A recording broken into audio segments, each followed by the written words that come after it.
여러분, 지금 자율주행 시장에서 역대급 대결이 벌어지고 있습니다.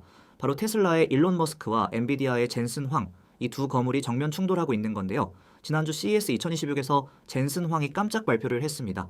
알파마요라는 자율주행 AI 시스템을 공개하면서 이건 물리적 AI의 챗GPT 모먼트라고 선언한 거예요. 근데 일론 머스크가 뭐라고 해서 했는지 아세요? 행운을 빌어 롱테일 문제 해결해봐라고 했습니다. 오늘은 이 두 천재 기업가의 대결이 왜 중요하고 누가 유리한지, 그리고 우리 투자자들은 어떻게 바라봐야 하는지 함께 살펴보겠습니다. 자, 먼저 엔비디아가 뭘 발표했는지부터 정리해드릴게요. 젠슨 황기 CS 2026 무대에서 알파마요라는 자율주행 AI 플랫폼을 공개했습니다. 이게 뭐냐면요, 비전 랭귀지 액션 모델이라고 해서 쉽게 말하면 차가 세상을 보고 상황을 언어로 추론하고 그 추론을 바탕으로 행동을 결정하는 시스템이에요. 여러분, 이게 얼마나 대단한 건지 아시겠어요? 기존 자율주행은 그냥 빨간불이면 멈춰, 초록불이면 가, 이런 단순한 패턴 인식이었거든요. 근데 알파마요는 왜 멈춰야 하는지, 다음에 뭘 해야 하는지를 스스로 추론한다는 겁니다. 더 놀라운 건 이게 오픈소스라는 거예요. 허깅페이스의 모델을 공개하고 1700시간 분량의 주행 데이터도 함께 내놨습니다. 그리고 올해 1, 4분기에 메르세데스 벤츠 CLA에 이 시스템이 실제로 탑재돼서 도로를 달린다고 합니다. 이게 무슨 의미인지 아세요? 테슬라가 아이폰처럼 폐쇄형 시스템을 고수하는 동안 엔비디아는 안드로이드처럼 모든 자동차 회사에 자율주행 기술을 뿌리겠다는 전략인 거예요. 마치 삼성이 안드로이드로 스마트폰 시장 점유율을 장악한 것처럼 엔비디아도 자율주행 시장을 그렇게 가져가겠다라는 거죠. 근데 일론 머스크가 가만히 있었을까요? 아니죠. 머스크는 이렇게 응수했습니다. 그들이 발견하게 될 건 99%까지 가는 건 쉽지만 롱테일 문제를 해결하는 건 엄청나게 어렵다는 사실이다. 여러분, 롱테일이 뭔지 아세요? 이게 자율주행의 핵심 중의 핵심입니다. 쉽게 설명해 드릴게요. AI를 훈련시켜서 운전을 가르친다고 생각해 보세요. 빨간불에 멈추고, 앞차가 서면은 브레이크 밟고, 횡단보도에 사람 있으면 기다리고, 이런 일상적인 상황은 AI가 완벽하게 학습합니다. 99% 이상 정확하게요. 근데 문제는 나머지 1%예요. 갑자기 닭 의상 입은 사람이 도로를 건너면요, 공사콘이 이상한 패턴으로 쓰러져 있으면요, 트럭이 뒤집혀서 잔해가 여기저기 널려 있고 경찰이 손짓으로 교통정리를 하고 있으면요, 그래서 이런 상황을 엣지 케이스라고 부르는데, 현실 세계는 이런 이상한 상황을 무한대로 만들어냅니다. 그래서 머스크가 쿨하게 행운을 빈다고 한 거예요. 이 롱테일 문제 앞에서는 천재도 고개를 숙여야 한다는 걸 너무 잘 알기 때문이죠. 자, 여기서 정말 중요한 이야기를 해볼게요. 99% 정확도면은 충분하다고 생각하시는 분들 계실 거예요. A 플러스 학점이잖아요. 거의 만점이잖아요. 근데 자율주행에서는 이게 완전히 다른 이야기입니다. 테슬라 AI팀을 이끄는 아쇼크 엘와미가 이런 말을 했어요. 롱테일은 너무 길어서 대부분의 사람들이 파악조차 할 수 없다. 이게 무슨 뜻인지 숫자로 보여드릴게요. 미국인들이 1년에 3조 마일을 운전합니다. 그리고 약 500만 건의 사고가 납니다. 저 계산해보면 50만 마일당 한 번 사고가 나는 거예요. 다시 말해, 인간 운전자는 99.9998%의 확률로 사고를 피합니다. 9가 4개나 붙어요.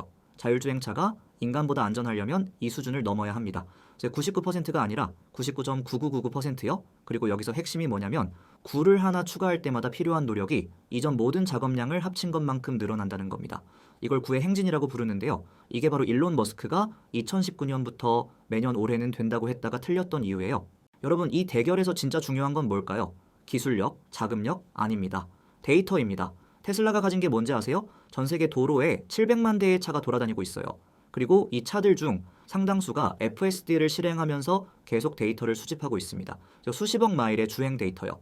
이게 무슨 개념이냐면은 여러분이 매일 출퇴근하면서 마주치는 모든 이상한 상황들, 닭 의상 입은 사람은 아니더라도 갑자기 튀어나오는 오토바이, 이상하게 주차된 트럭, 공사장 우회로 같은 것들이 전부 테슬라 서버로 올라가서 AI 학습에 쓰인다는 거예요. 반면 엔비디아는요, 1700시간의 주행 데이터를 공개했습니다. 많아 보이죠? 근데 테슬라 차량들은 이 정도 데이터를 하루도 안 돼서 모읍니다. 말 그대로 반올림 오차 수준이에요. 비유를 하나 해드릴게요. 테슬라가 마라톤을 뛰고 있다면 엔비디아는 이제 운동화 끈을 묶기 시작한 거예요. 시작점 자체가 다릅니다. 그래서 머스크가 엔비디아가 경쟁력을 갖추려면은 5년에서 6년, 어쩌면 더 걸릴 거라고 말한 거고요. 잠깐 더 여기서 말씀드릴 게 있어요. 저희 속전속보TV 텔레그램 커뮤니티에서는 이런 자율주행 산업 분석뿐만 아니라 매일매일 시장 동향과 종목 이야기를 나누고 있습니다. 혼자서 투자 공부하시는 것보다 같이 정보 나누면서 하는 게 훨씬 효율적이잖아요. 마치 스터디 그룹에서 공부하면 혼자 할 때보다 빨리 느는 것처럼요. 텔레그램 입장 링크는 영상 설명란이 아니라 댓글 고정 링크에서 확인하실 수 있으니까 관심 있으신 분들은 꼭 참여해주세요. 그럼 엔비디아가 시뮬레이션으로 이 격차를 좁힐 수 있을까요? 이제 많은 분들이 이런 생각을 하실 거예요. 요즘 AI 발전 속도가 엄청나니까 시뮬레이션으로 빠르게 따라잡을 수 있지 않을까? 안타깝지만 여기에도 함정 이지는 있습니다. 엣지 케이스의 핵심이 뭔지 아세요? 예상하지 못한 상황이라는 거예요. 닭 의상 입은 사람을 시뮬레이션 하려면 일단 누군가가 닭 의상 입은 사람이 도로에 나타날 수 있다는 생각을 해야 합니다. 트럭이 뒤집혀서 이상한 패턴으로 잔해가 널려있는 상황을 시뮬레이션 하려면은 그런 시나리오를 미리 상상해야 해요. 근데 현실 세계는 인간의 상상력보다 훨씬 창의적입니다. 여러분도 운전하다가 이게 뭐지? 싶은 상황 겪어보신 적 있잖아요. 그런 상황들은 시뮬레이션으로 만들어낼 수가 없어요. 실제로 도로에서 마주쳐야만 학습할 수 있습니다. 그래서 이 싸움에서는 시간이 곧 무기예요. 아무리 똑똑해도 아무리 돈이 많아도 시간을 살 수는 없거든요. 마치 치킨을 시켜서 30분 기다려야 하는 것처럼 데이터 수집에는 물리적인 시간이 필요합니다. 지름길이 없어요. 자, 그럼 현재 테슬라 상황을 한번 체크해 볼게요. 오늘 기준 테슬라 주가는 445달러 수준입니다. 시가총액은 약 1.4조 달러, 우리 돈으로 2천조 원이 넘어요. 52주 최고가는 498달러 83센트로 지난해 12월에 기록했습니다. 근데 솔직히 말씀드리면은 테슬라 실적 자체는 좀 힘든 상황이에요. 2025년 총 판매량이 163만 대로 전년 대비 8.5% 감소했습니다. 4분기 판매량도 41만 8,227대로 월가 예상치를 밑돌았고요. 전기차 시장에서 BYD한테 연간 판매량으로 추월당하기도 했습니다. 그럼 왜 주가가 이렇게 높은 걸까요? 바로 자율주행과 로봇 때문이에요. 투자자들은 테슬라를 그냥 전기차 회사로 안 봅니다. 사이버캡 로보택시, 옵티머스, 휴머노이드 로봇 이런 미래 사업에 베팅하고 있는 거죠. 1월 28일에 4분기 실적 발표가 예정되어 있는데요. 이때 자율주행 진행 상황에 대한 업데이트가 나올 가능성이 높습니다.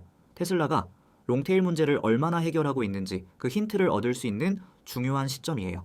그런데 여러분, 엔비디아가 바보일까요? 젠슨 환기 롱테일 문제를 모를 리가 없잖아요. 그럼 왜 이 시장에 뛰어든 걸까요? 여기서 엔비디아의 진짜 전략이 보입니다. 그들은 테슬라를 직접 이기려는 게 아니에요.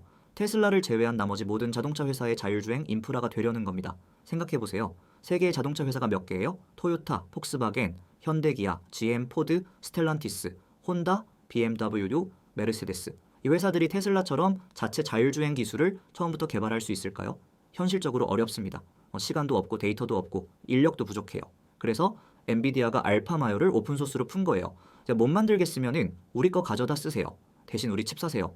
이게 전략이에요. 마치 넷플릭스 1년 구독료처럼 한번 엔비디아 생태계에 들어오면 계속 돈을 쓰게 되는 구조를 만드는 거죠. 이미 메르세데스, 우버, 루시드, 제규어, 랜드로버 같은 회사들이 엔비디아 플랫폼을 쓰기로 했습니다. 엔비디아는 자율주행 레이스에서 1등을 하려는 게 아니라 레이스에 참가하는 모든 선수한테 운동화를 파는 비즈니스를 하는 거예요. 여러분, 제가 여기서 정말 하고 싶은 이야기가 있어요. 이 경쟁이 왜 우리한테 좋은 건지요? 일론 머스크와 젠슨 황, 이 두 사람이 같은 목표를 향해 경쟁한다라는 게 얼마나 대단한 일인지 생각해 보셨어요. 역사상 최고의 기술 기업가 두 명이 자율주행이라는 똑같은 상을 놓고 싸우고 있는 거예요. 이런 일이 얼마나 드문지 아세요? 1960년대 우주 경쟁 생각해 보세요. 미국과 소련이 경쟁했기 때문에 10년도 안 돼서 달에 갔잖아요. 그 경쟁 없었으면 30년이 걸렸을 수도 있어요. 어쩌면 영원히 못 갔을 수도 있고요. 경쟁은 타임라인을 압축합니다. 경쟁은 혁신을 강제합니다. 경쟁은 가격을 낮춥니다. 지금 테슬라와 엔비디아가 경쟁하면 테슬라는 더 열심히 뛰게 되고 다른 자동차 회사들도 엔비디아 플랫폼으로 자율주행에 뛰어들게 돼요. 결과적으로 우리가 자율주행차를 더 빨리, 더 안전하게, 더 싸게 탈 수 있게 됩니다. 이게 바로 경쟁의 선물이에요. 자, 그럼 투자자 입장에서는 어떻게 봐야 할까요? 테슬라 현재 주가 445달러는 솔직히 전기차 실적만으로는 설명이 안 되는 가격이에요. 시가총액이 2천조 원이 넘는데 전기차 판매는 역성장하고 있으니까요. 이 주계는 자율주행 로보택시와 옵티머스 로봇에 대한 기대가 엄청나게 반영되어 있는 거예요. 엔비디아는요, 현재 주가가 185달러 수준인데 시가총액이 4.3조 달러로 세계 1위입니다. 그래서 AI 반도체 시장을 완전히 장악하고 있고 자율주행은 그냥 추가 성장 동력 중 하나예요. 두 회사 모두 미래에 베팅하는 주식이에요. 다만 성격이 달라요. 테슬라는 자율주행의 최종 승자가 되려는 것이고 엔비디아는 자율주행 시대의 필수 인프라가 되려는 거예요. 제가 직접적인 투자 조언을 드릴 수는 없지만 한 가지 확실한 건 이 두 호 회사가 만드는 경쟁 구도 자체가 자율주행 산업 전체를 키운다는 거예요. 마치 RPG 게임에서 보스가 강해야 캐릭터도 빨리 성장하는 것처럼요. 어떤 쪽에 관심이 있든 이 경쟁은 주목해야 합니다. 정리해 드릴게요. 엔비디아 알파마요? 인상적인 기술입니다. 젠슨 황, 의심의 여지 없이 천재 기업가예요. 하지만 롱테일 문제는 인상적인 기술이나 천재 기업가를 봐주지 않습니다. 데이터를 봅니다. 주행 마일을 봅니다. 얼마나 많은 엣지 케이스를 만나고 학습했는지를 봅니다. 그 기준에서 테슬라는 수년, 어쩌면 10년 앞서 있어요. 이건 그냥 사실입니다. 하지만 경쟁은 좋은 거예요. 젠슨 대 일론, 엔비디아 대 테슬라. 이 구도 자체가 선물이에요. 우리 같은 소비자들, 언젠가 자율주행차를 타고 싶은 사람들한테는요, 최선의 시나리오요. 둘 다 성공하는 겁니다. 테슬라는 로보택시로 세상을 바꾸고 엔비디아는 나머지 모든 차를 자율주행으로 만들고, 그렇게 되면 우리 모두가 승자예요. 오늘 테슬라와 엔비디아의 자율주행 대결에 대해 함께 살펴봤는데요. 도움이 되셨나요?